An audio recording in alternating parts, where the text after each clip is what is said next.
that was actually the launch of the Starman Tarot in Turin, so it was a pretty wild affair. We had all kinds of amazing stuff going on. But I won't talk to you about parties, not that interesting. Perhaps what's more interesting, what's more interesting to me, and perhaps the reason that I'm here at all, is actually the purpose.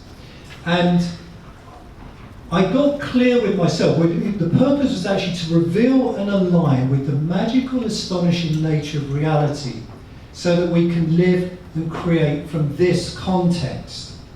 So, the Starman Tarot, although it's a tarot deck, and I was listening earlier about the tarot, it doesn't have to be a tarot deck. It doesn't have to be a set of cards. It could be dice. It could be three-dimensional. It could be all kinds of things. And I love that idea. I love the idea of when something comes into this world and it has a purpose, it's a guide. It takes you on a journey. It moves you. You don't call the shots anymore. So with this purpose behind the Starman Tarot moved forward, and it used all of the people around me, all of the people involved in the team. We were used in the most beautiful way to create something that I feel has a real important message for the time that we live in. So, why tarot? Why is this? How did this art come through to tarot? My feeling, my very personal feeling of tarot, is that I feel it's a living thing. And in a sense, I think the word that you can use is kind of like, there's two great words. One's ontology and one's epistemology. Epistemology, don't try and say that when you've had a few to drink. And these are kind of philosophical and metaphysical terms. And in terms of ontology, I feel that the tarot deck and the possibility that it presents with us, and it's not just the tarot, there are other things, but in particular the tarot for me, it presents us an opportunity to investigate the nature of being itself. So that's the greater nature of being.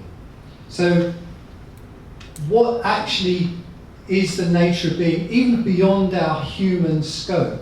So that has an enormous possibility with it, and for us to be able to investigate that and actually make some sense of it. Epistemologically, you can see I haven't had a drink in much time. Epistemologically, the tarot also comes into play because what it allows us to do is to look at ourselves and the human experience in an ultra vivid but yet slightly detached way.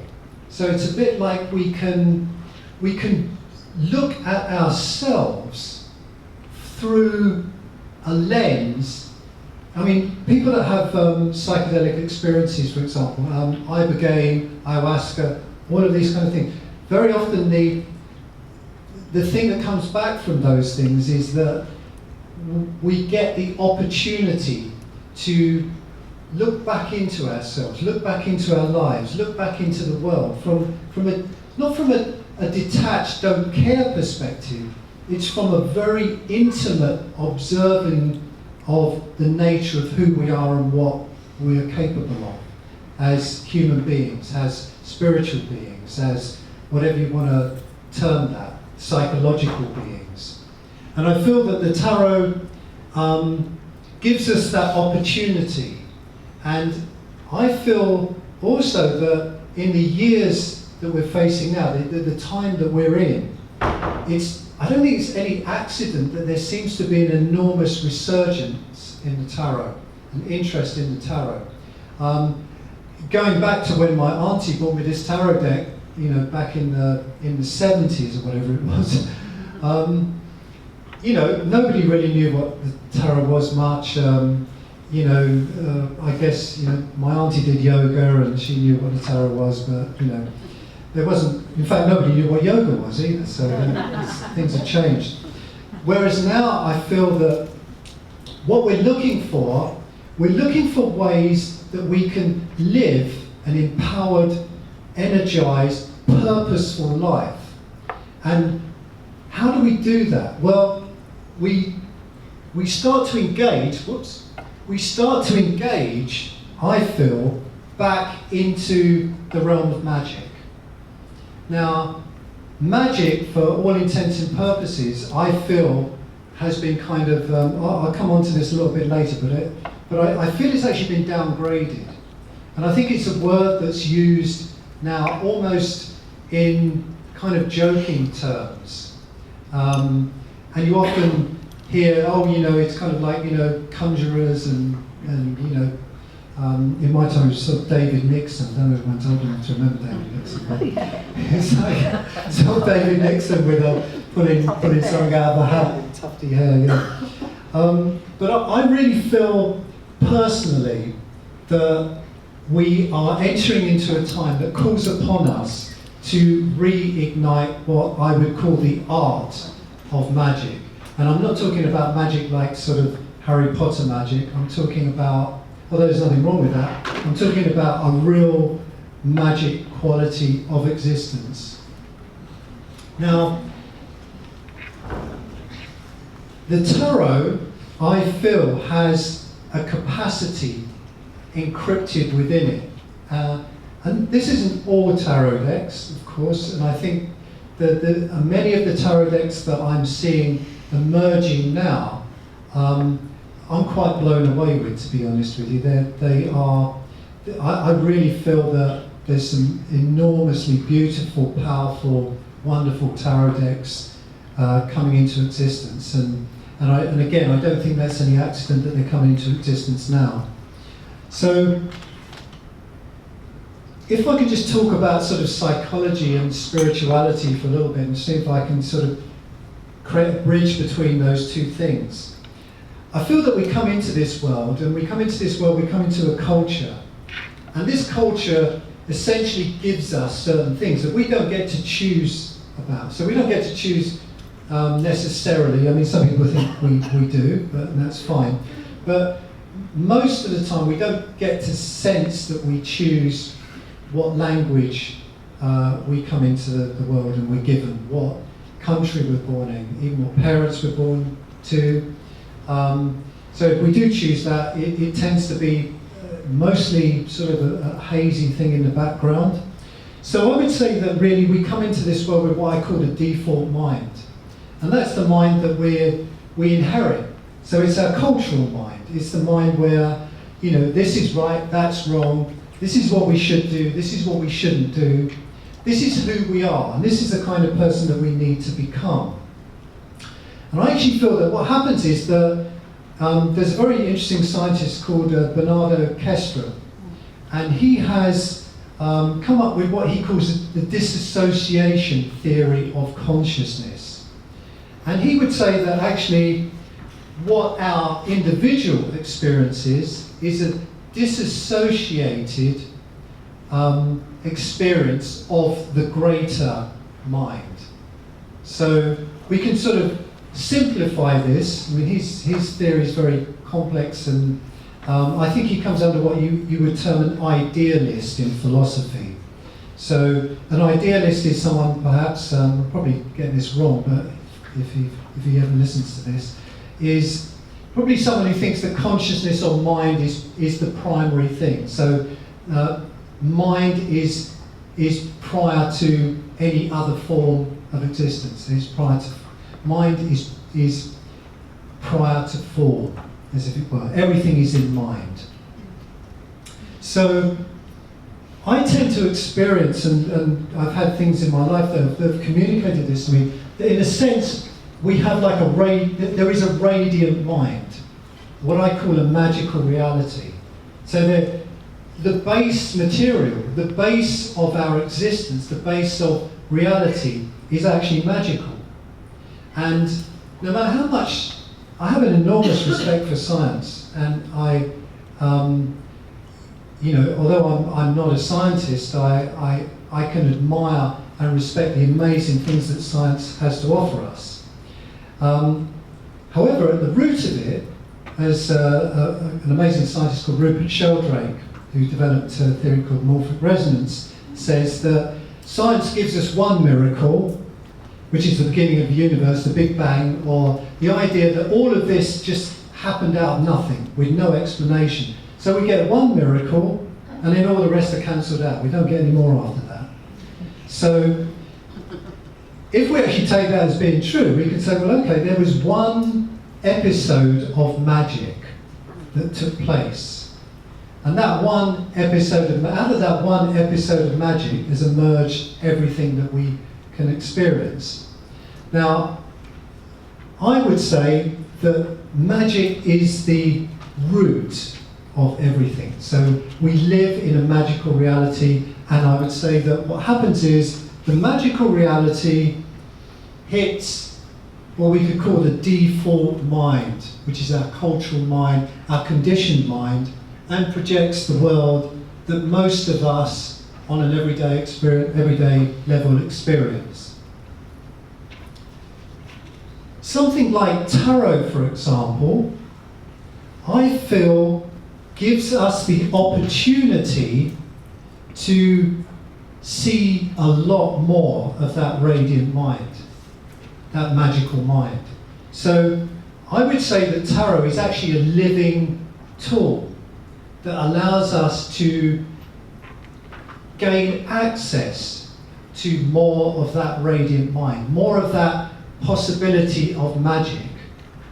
And really what, in my own experience, in many people's experience that I know now, and I've spoken to, and I've actually spent probably about 25 years studying this, that I don't think there's any accident that when you reference your life through the context of something wondrous, something magical, then your life tends to take on that identity, that way of seeing things. So the more tools and the more things that we can bring into being, or are brought into being, that are brought into being directly from this radiant mind, gives us the opportunity to see more deeply into reality, to see more deeply into who we are, and to explore the fact or the possibility that this world that we live in is actually encrypted with messages, possibilities, that in a sense each of our lives, as we go through our lives, are kind of journeys. I don't like the word in a way, but it's trying to think how else I could describe it. Kind of a journey in which we're presented with opportunities to gaze at the wonder of existence, and in a way gain access to what can be called ecstatic states. I'm talking about a form of ecstasy that gives us the ability to create and gives us the ability to tap into resources that we wouldn't normally have access to, and we wouldn't normally be able to create from under normal circumstances. Now, of course, in our culture, the culture that we live in, the default mind, actually fights against this form of ecstatic. Because if you can imagine, if everybody sort of was immersed 24/7 in the kind of the ecstatic possibility, it would be quite difficult to get up and drive a bus, or so there's this kind of thing that goes on between maintaining kind of a rational infrastructure of life and something that allows us to function in this space-time dimension, but then also bring into play and create things in this dimension that have the essence of ecstasy attached to them. So I personally feel things like entertainment and special effects, probably come on to this, can't remember what slide to put on. Yeah, I'll come on to that in a second. But just before we go into that, I really feel that, again, I'm just going to sort of keep tracking back. You can see how disorganised I am as a speaker. That I feel we're living in kind of an age of disenchantment. And it's a wonderful thing and a challenging thing, because in ages, I don't think it's the first age of disenchantment, but in ages of disenchantment, there is the possibility of something very powerful and new coming through. And you've only got to look around you, and I think that what you notice is that there is kind of this wondrous quality of existence, and it's everywhere, and yet we don't see it. And why is it that we don't see it? Because we're distracted, we're kept busy. We're always looking somewhere else. It's a bit like the sort of, the pantomime Aladdin, when it's behind you and you're kind of, everyone shouts, it's behind you, and you turn around and it's still behind, it's always behind you, can't see it. So I think that what has happened with things, the things in our culture, they don't encourage that. Our education system doesn't encourage it. It doesn't encourage, even our entertainment system doesn't encourage it, because our language and all of these things keep us in a certain frame, a certain way of looking at things. And even like the way our language is, entertainment is, I think, comes back from the late 15th century to keep someone in a certain frame of mind. And then we have words like human race. Where are we going? Where is this race that we're all involved in? And then we have weak days. Like our working days make us weak. So we get weaker and weaker and weaker through the week. We get weaker, and then we come to the weekend, and then we get a little bit of energy. And we speak in sentences, and we serve sentences in prison. So even in the etymology, in the way our language is constructed, we can see how in a sense, the wonder and astonishment is actually drained out of our natural experience. So, sounds depressing, doesn't it? And here's why it's not so depressing. It's not so depressing because we have the possibility now, I believe, to put things back together. And what do I mean by putting things back together? Well, without going into the very, very depths of history and saying, well, there was a point when there was a kind of a unified possibility. And you could say that there was a point maybe where there was languages on this earth that were incapable of speaking harm. And you could say that there were magical languages. And you could say that people inhabited a much more magical realm, or magical possibility. Life seemed magical. And then there was also superstitions came in. The shaman was replaced by rituals, replaced, and the substances the shaman used were then replaced by rituals. And all of these things have just got worked out of our society. And in a way, I believe that we've become fragmented. And Alan Moore, the guy who wrote The Watchmen, says it very beautifully. He said we're actually living in the ruins of the fragmented reality. So we've split magic, medicine, what are the other things? Science. So all of these things, science, medicine, magic, have all been sort of split apart now. So magic's been downgraded to entertainment. Science has kind of taken over the ship, in a way, and we're kind of living in the fragments of all these different bits of what was once a much more unified way of looking at the world. Now that doesn't mean that it was a better way, it just means it's a different way.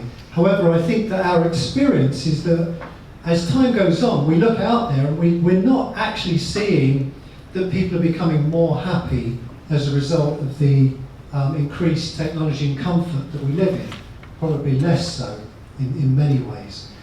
The wonder is that we live in a world now where pretty much everyone in our society lives better than most kings and queens would have lived hundreds of years ago. So that alone is a miracle. But nevertheless, that doesn't seem to be translating into our overall feeling of wonderment and beauty in the prospect of life.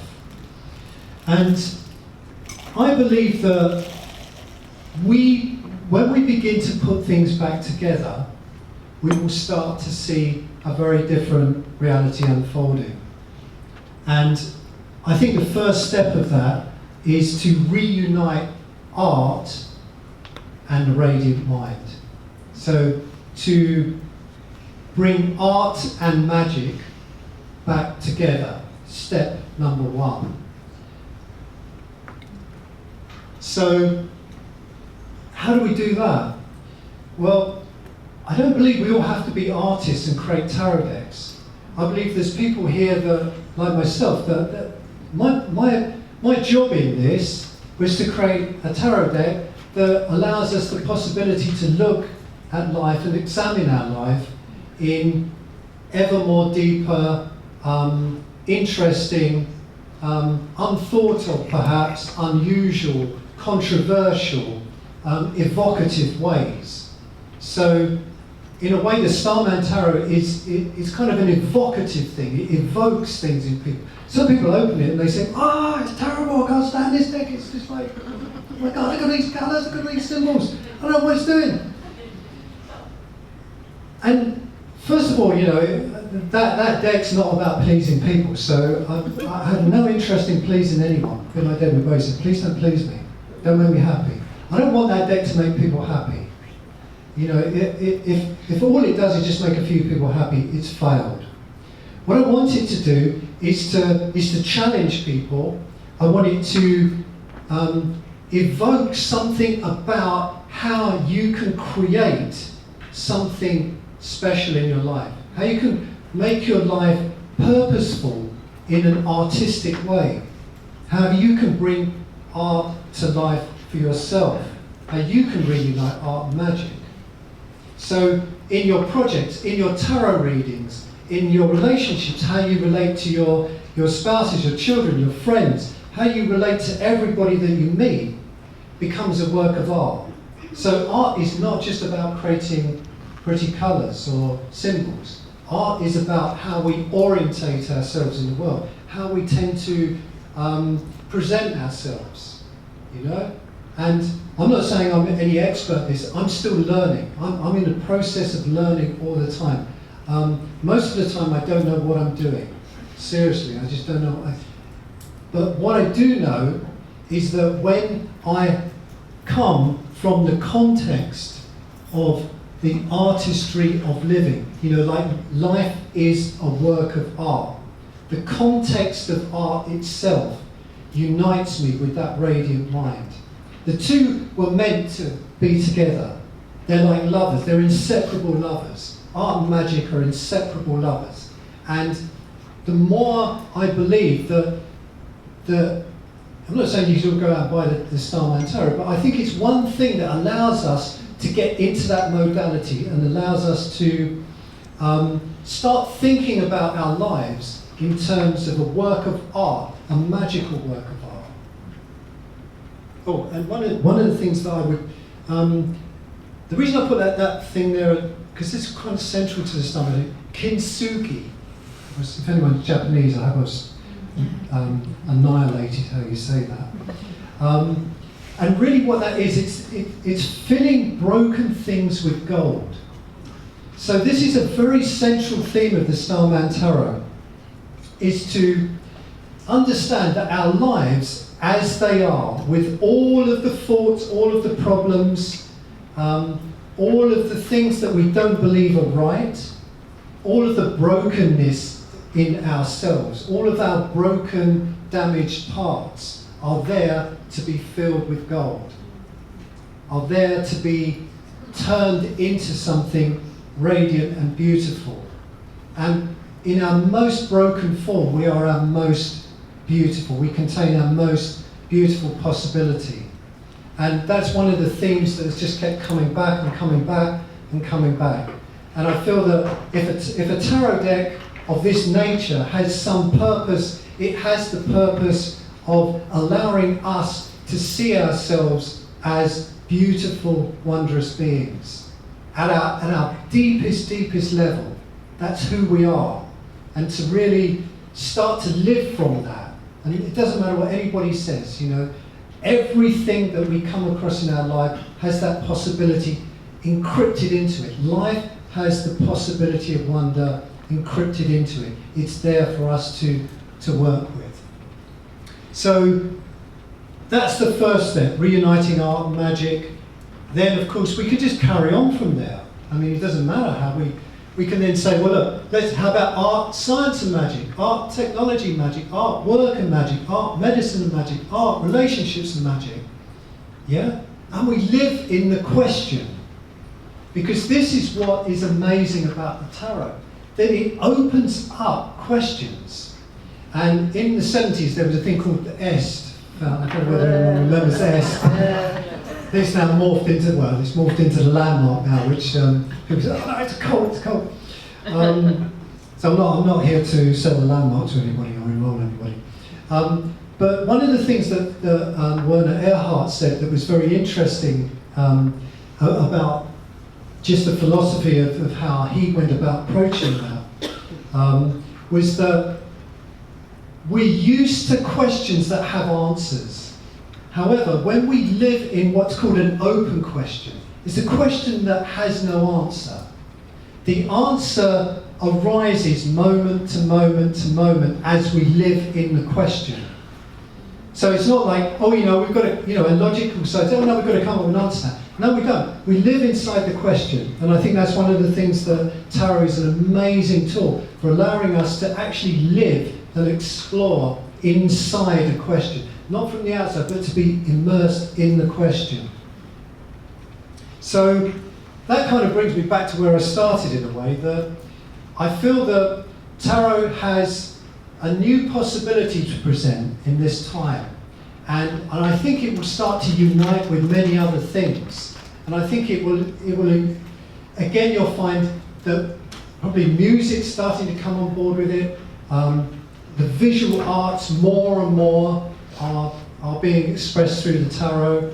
And I think what we're looking for is ways in which we can integrate ourselves into a much more wondrous way of seeing reality, much more wondrous context in which to live. And I think that if there's any gift that the Starman Tarot as a possibility has, it's that. And that plain and simple in a way. And there are many other wonderful things that we can engage in, but I believe that the more we put into this world that has that possibility, it becomes like kind of like a numbers game. The more wondrous possibilities that arise or are actually allowed to arise, and we're open to letting them arise, and we're up for taking it on. Because the other thing that I'd really like to close with is that most of us actually are taught to give up too easily. And in my experience of working on things and doing some pretty difficult things over the years and failing more times than I succeeded, was that actually success normally comes way after the point when most people would have given up. So getting back to the idea that there's something that we come into this world to create, there's something that we come into this world to express and to do. What I'd invite you to, you know, if this talk has any possibility encrypted into it, I'd invite you to start to look at that and to start to find a new kind of strength within yourself and to contextualize what you're doing as your art. This is your art. This is your life. Your life is a creative expression of the energy of this universe, of providence. Who knows what it is? It's a mystery. But however it arises, it's a bit like going back to Rupert Sheldrake saying, we're given one miracle and then no others. What I would say is just that that's all we're given. Just miracle, just miraculous. That's all we're given. Yeah? And that's all that's there, and that's what's present. And the opportunity, I think, arises now for us to actually step into that, each and every one of us. And it doesn't matter, it doesn't have to be some heroic thing you do. It's just how you orientate yourself in your life. And I believe that the tarot is an amazing tool for helping us to step back into that realm and start putting things back together. First of all, putting ourselves back together, then playing a part in putting the world back together so we can all be enriched by the experience of life.